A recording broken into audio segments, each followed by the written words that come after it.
Правото на приватност, правото на индивидуалност, слободата на мислењето, ставовите се почитуваат или не, колку се почитуваат, колку се ограничуваат, како во училиштето, така и во семејството.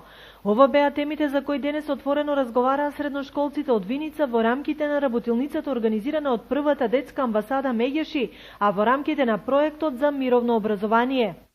Денешната работилница поврзана со правата на децата. Денеска разговаравме со учениците на што им се допаѓа, што не им се допаѓа во училиштето, кои права им се прекршени, околу нивните потреби и интереси, да ги препознаат не само проблемите со кои се соочуваат, туку и како соодветно да активно реагираат и да бидат активни во донесување на одлуки кои се во нивен најдобар интерес. Она што можам да нагласам дека има интерактивна работа со учениците. Учениците се слободни, ги изразуваат своите мислења, ставови, без никакви потешкоти и сметам дека во оваа гимназија професорите кои работат со учениците навистина има позитивен пристап. Пишани правила колку и да има не може да се генерализира, но може да се балансира за да ученикот не ја искине линијата помеѓу правиот и кривиот пат. Дали родителите треба да имаат увид во содржините и пребарувањата на интернет од страна на нивните деца.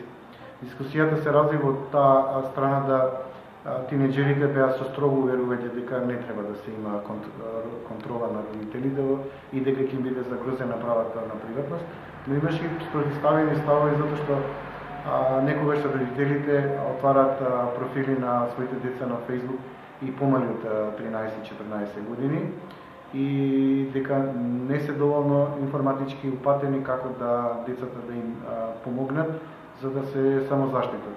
Имаше големо разбирање дека со неносење на униформи се прави дискриминација, односно директен атак на децата со пониските социјални слоеви кои не можат да обезбедат соодветна облека, обувки, брендирана каде што ќе можат да одговорат на своите врсници кои се во поповолна ситуација кога нивните родители имаат можност такво нешто да обезбедат. Генерално дискусијата одеше во насока дека униформата дава безбедностна некаква гаранција, дека униформата треба да биде обезбедена од страна на државата. Проектот за мировно образование училиштето Ванчо Прке го реализира веќе подолг временски период со низа активности, работилници и обуки, во кои се промовираат хуманите вредности кај учениците.